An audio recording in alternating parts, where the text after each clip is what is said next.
Halo semuanya, perkenalkan saya dari mahasiswa Universitas Nias, program studi pendidikan biologi. Nama saya Masleni Zai, NIM 232103011 semester 3. Baik, saya akan memperkenalkan alat-alat laboratorium. Penasaran dengan videonya? Mari kita lihat. Baik teman-teman, inilah alat laboratorium kita di sini di depan. Saya akan memperkenalkan satu persatu. Yang pertama itu pH meter. Fungsinya dari sini mengukur tingkat keasaman atau kebasaan suatu larutan. Nah, cara menggunakannya itu kalibrasi pH meter dengan halaman atau larutan, maksudnya standar biasanya pH 7 atau 4. Yang kedua yaitu tabung reaksi. Fungsinya dari tabung reaksi ini menampung, mencampur, dan memanaskan sejumlah kecil cairan atau larutan dalam eksperimen. Yang ketiga itu timbangan digital. Fungsinya di sini timbangan digital ini mengukur massa zat atau bedak dengan ketelitian tinggi.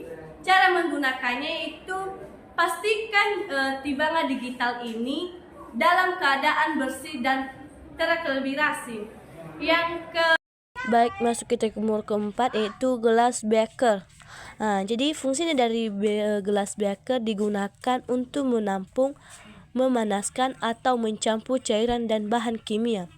Gelas ini juga sering digunakan untuk pengukuran volume cairan secara kasar. Cara menggunakannya itu pastikan gelas beaker dalam keadaan bersih. Dan keduanya gunakan gelas beaker untuk mencampur bahan kimia atau cairan. Baik, masuk kita yang nomor 5, Erlenmeyer. Jadi fungsi dari Erlenmeyer digunakan untuk menampung cairan, mencampur larutan, dan pemanasan. Bentuknya yang menyempit di bagian atas mengurangi kemungkinan cipratan cairan.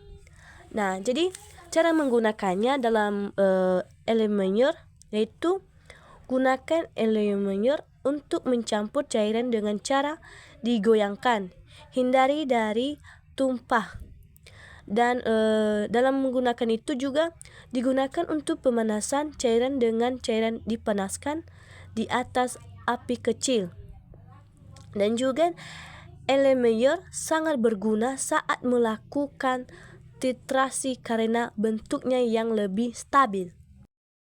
Yang nomor 6 yaitu lampu spiritus. Jadi dalam lampu spiritus itu berfungsi untuk pemanasan bahan di laboratorium dengan menggunakan alkohol spiritus sebagai bahan bakar. Cara menggunakan ini, isi lampu spiritus dengan alkohol spiritus sesuai kebutuhan yang kita pakai, dan pasang, tutup, dan pastikan suhu berada di tempat yang benar. Dan nyalakan suhu dengan korek api atau pematik.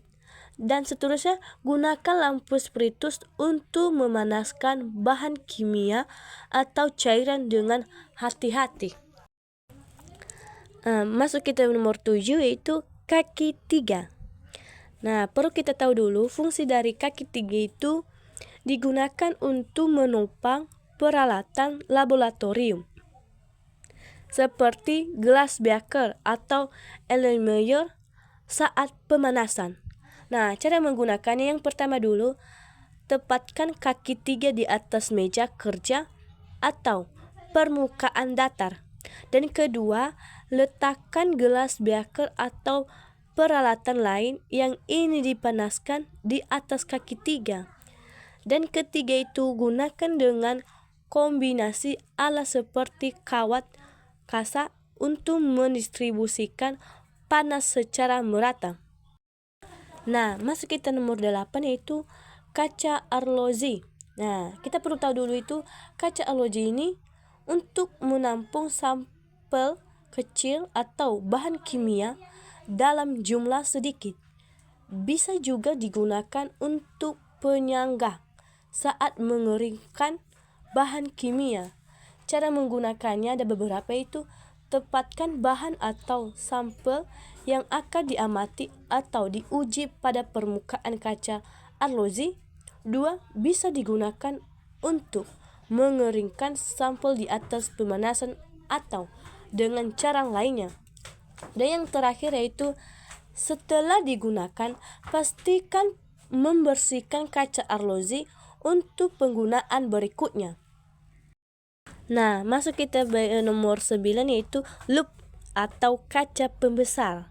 Nah, dan di mana di situ fungsinya dalam kaca pembesar itu digunakan untuk memperbesar objek yang kecil agar dapat diamati lebih jelas dalam diteliti apa semua yang kita teliti.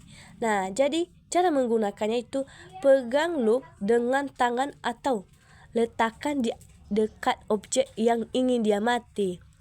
Dan kedua itu sesuaikan jarak antara loop dan objek hingga gambar tampak jelas dan tajam. Dalam menggunakan itu harus kita meneliti dengan mata atau mekekek. Nah, yang ke-10 yang terakhirnya itu barometer. Nah, terakhir ini kita membahas yaitu fungsi dari barometer digunakan untuk mengukur tekanan udara di atmosfer yang sering kali digunakan dalam studi cuaca.